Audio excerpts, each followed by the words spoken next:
பிற்படுத்தப்பட்ட மக்களின் இடஒதுக்கீட்டுக்காக நடத்தப்பட்ட போராட்டத்தில் உயிரிழந்த 21 பேரின் நினைவு தினத்தை அனுசரிக்கும் இந்த நாளில்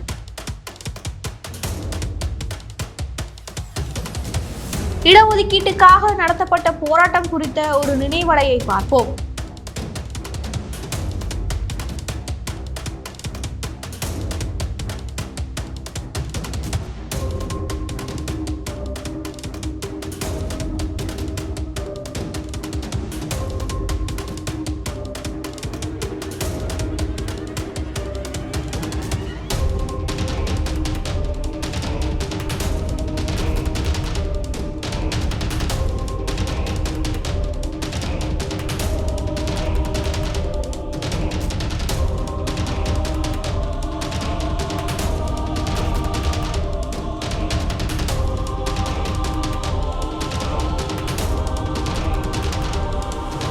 இடஒதுக்கீடு என்பது தமிழ்நாட்டில் பிற்படுத்தப்பட்ட மக்களால் செப்டம்பர் மாதம் 1987 ஆண்டில் நடத்தப்பட்ட ஒரு மாபெரும் போராட்டமாகும். தமிழ்நாட்டில் கல்வி மற்றும் வேலைவாய்ப்பில் பிற்படுத்தப்பட்ட மக்களுக்கு 20 விழுக்காடும், மத்திய அரசின் கல்வி மற்றும் வேலைவாய்ப்பில் 2 விழுக்காடு இடஒதுக்கீடு வழங்க வேண்டும் என்று வலியுறுத்தி தொடர் சாலை மறியல் போராட்டமானது ராமதாஸின் தலைமையில் நடைபெற்றது. இந்த இடஒதுக்கீட்டு போராட்டக்காரர்களை அடக்குவதற்காக தமிழக காவல்துறையினரால் நடத்தப்பட்ட துப்பாக்கிச் சூட்டில் 21 பேர் சுட்டுக் கொல்லப்பட்டனர்.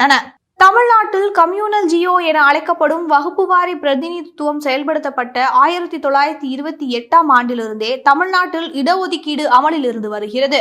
இந்த சமயத்தில் ஒடுக்கப்பட்ட பிற்படுத்தப்பட்ட மக்களுக்கு மட்டுமல்லாமல் முன்னேறிய வகுப்புகளுக்கும் இந்த கம்யூனல் ஜியோவின் மூலம் இடஒதுக்கீடு உறுதிப்படுத்தப்படுகிறது.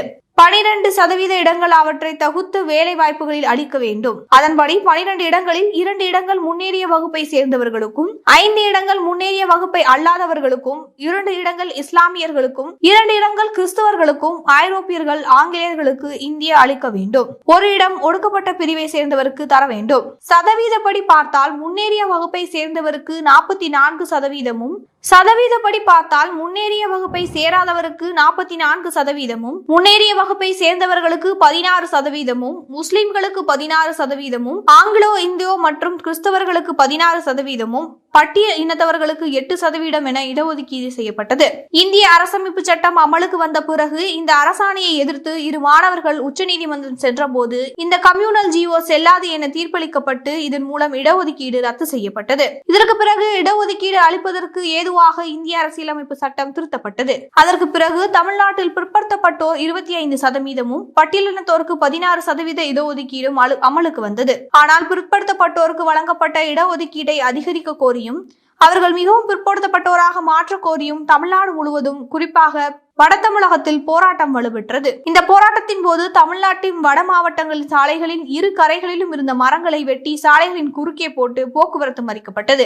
இப்போராட்டம் தொடர்ச்சியாக 7 நாட்கள் பிற்படுத்தப்பட்ட மக்களால் தொடர் சாலை மறியல் போராட்டமாக நடத்தப்பட்டது. இந்த போராட்டத்தால் தமிழகம் முழுவதும் பாதிப்படைந்தது. இந்த போராட்டத்தில் பிற்படுத்தப்பட்ட சமுதாயத்தை சேர்ந்த 21 பேரை காவல்துறையினர் சுட்டுக் கொண்டனர் மற்றும் 18,000 பேர் சிறையில் அடைக்கப்பட்டனர். அப்போதைய தமிழக முதல்வரான எம்ஜிஆர் அப்போராட்டத்தின் போது உடல்நல குறைவால் அமெரிக்காவில் சிகிச்சை பெற்று வந்தார். இப்போராட்டத்தை அறிந்த எம்ஜிஆர் சிகிச்சை பெற்று தமிழகம் திரும்பியவுடன் நவம்பர் 25, 1987 அன்று அனைத்து சமுதாயத்தினரையும் அழைத்து பேச்சுவார்த்தை நிலை நடத்தினார். இந்த பேச்சுவார்த்தையில் அனைத்து சமூகத்தை சேர்ந்தவர்களும் கலந்து கொண்டனர். பின்னர் எம்ஜிஆர் இது குறித்து நடவடிக்கை எடுப்பதாக கூறினார். ஆனால் சில நாட்களேயே எம்ஜிஆர் காலமானார். அதன் பிறகு 1989 ஆண்டு மு. கருணாநிதி தலைமையில் திமுக ஆட்சிக்கு வந்தது. அதன் பிறகு மீண்டும் இடஒதுக்கீடு குறித்து வலியுறுத்தப்பட்டது. பின்னர் மு. கருணாநிதியால் மொத்தம் 108 சமுதாய மக்களை மிகவும் பிற்படுத்தப்பட்ட பட்டியலில் இணைத்தார். இதன் விளைவாகவே தமிழ்நாட்டில் கல்வி மற்றும் வேலைவாய்ப்பில் மொத்தம் 108 சமுதாயத்திற்கு 20 விழுக்காடு வழங்கப்படுகிறது.